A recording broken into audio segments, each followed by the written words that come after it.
Well, it's also he's super vulnerable. Like, people lose their fucking minds when they're around a certain level of celebrity. Like, there's a Tom Cruise. Like, Tom Cruise can't go to the movies. Right. He's got a... If he went to the movies, he would leave the movie theater and people would be trying to grab him as he was walking out of the theater just to touch him and take pictures with him. And it's not like you can't just interact with people. Right. I done a film with Tom Cruise. It's an intense experience. What was that like? What'd you do? It was a film called Rock of Ages. And it had I Tom remember Cruise that. in it, and Alec Baldwin.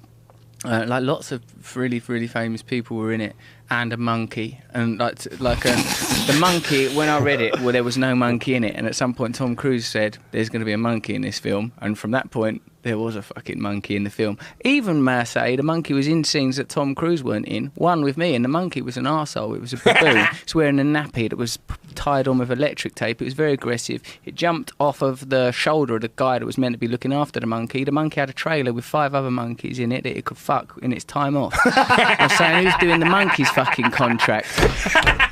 If you watch that film, you can see there's a scene I'm in with the monkey. I ain't even doing no acting at all. All I'm doing is it's just a man nervously looking at a monkey. So I was thinking that thing could get down off that shoulder at any point now. And fuck you up. Yeah, it could fuck you up.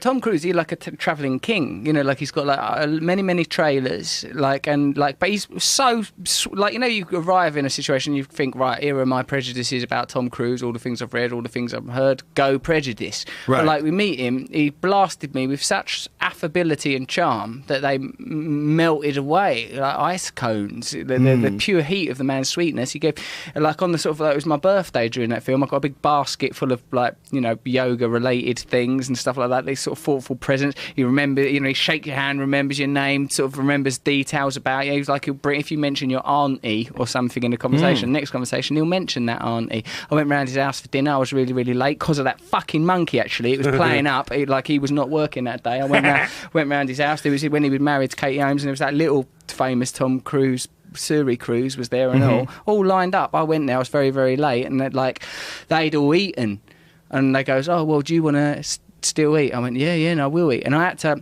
sat like I'm sat with you now, Joe, opposite Tom Cruise and Katie Holmes and the little darling one. I was fucking eating spaghetti. Like, and that's a complicated thing to eat in front of Tom Cruise as well. 'Cause it's long, isn't it? And I was trying to eat that like Lady in the Tramp, shoveling that shit in. And then the next course, I think, was lasagna, which was weird because that's 2 pasta courses. Then I think there was like sort of cupcakes and stuff involved. All the way through it, just sat opposite Tom Cruise talking about communism, which I brought up as a topic, which in retrospect was a mistake. Why? Well, because don't bring up communism. Because what I said was, I goes, well, look, I'm down with fairness, right? I goes, you know, communism, yeah, surely it got a bit out of control. No one's arguing with that. It went a bit hectic. I'm not down with massacres or genocides under any flag.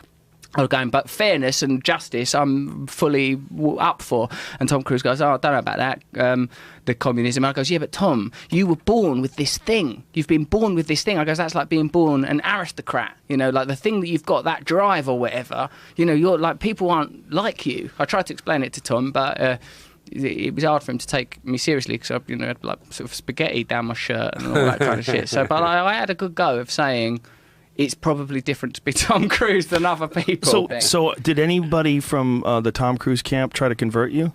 No one made even the remotest effort to convert me to Scientology. I couldn't have made it more clear that I was a man desperately in need of an ideology. Oh, Tom, if only there were... I guess it gets so lonely, Tom. If only there was something to believe in, some structure, some simple...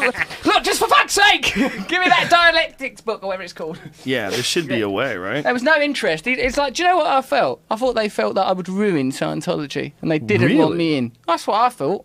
Huh. Yeah, that's what they did. They didn't. There was no invitation. Like, and no one said, "Come on, mate, you need a bit of L. Ron Hubbard in your life." There was no interest. They're meant to be an expansionist religion. No one brought it up at all. And if ever there was a candidate for a religion, I think they tread very carefully on those waters. You have to start asking questions yourself. Yeah. Or there's certain levels, perhaps. This is also possibly where they don't necessarily really want anybody new to join. That's what I fucking thought. Yeah. I didn't qualify.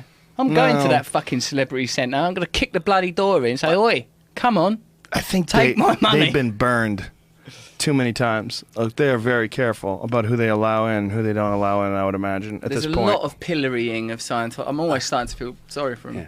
Really? Now. Well, like, poor sods. They're just trying their hardest to make up a religion. I mean, I don't know, Did you see Going Clear? Yeah, that was... You'll stop feeling sorry for him when you watch Going Clear. You're like, what in the fuck? I like that guy, Paul Haggis, who went, like, when they showed him that, right, this is the thing we actually believe. Manuscripts. He was like, he looked around for like, oh, come on, this is the test, right? If you believe in this, they go, no, you fucking mug, that's not the real thing, you idiot, get out. Well, he was a madman. I mean, L. Ron Hubbard, whether or not he's correct about Scientology, wrote more fiction than any person that's ever lived. Even if that was his only qualification, he was just making stuff up all constantly day. making stuff up, and then he wrote this. And no red flags? Nothing? Right. No one goes, hey, maybe he made this up too. Right. No fucking chance. On Monday, he's in Guinness World of Records for making shit up. On Tuesday, he starts a religion, and no one goes, is this connected to Monday's activity in any way? Not only that, just a chronic liar. Just his whole life was just full of shit. Also, I didn't like his rubbery wet lips, like a sort of like Ronald McDonald mouth. It was all a bit of sort of wet, slobbery guy on those fucking cruise ships dressing people up. I mean, there was some I'm not a big fan of dudes with captain's outfits on either. Unless you've served actual time. Well, he did. He was in the Navy.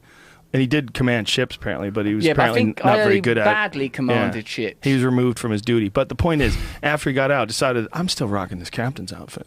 I'm not letting this go. Fuck. You're not a genuine captain. They'll believe anything, sire. Trust me. I got a boat, bitch.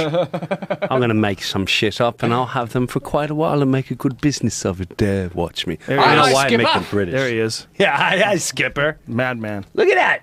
Fascinating. See what I mean about the liquid around the mouth. Anyway, but I suppose people that are Scientologists will say this is our religion, and you're taking the piss out of our religion. Well, it's an ideology that is also a very positive one in the sense that it's dedicated towards self-improvement and eliminating all these psychological barriers that are holding you back. And in that way, people find a lot of benefit in being a part of that religion. And I think when they find a lot of benefit in being a part of it, then, you know, they can justify all the other nonsense and just sort of ignore it. Because what L. Ron Hubbard, according to the Going Clear book, the Lawrence Krauss book, was trying to do was self-medicate. What he had a lot of psychological issues himself, and he was trying to cure his own issues.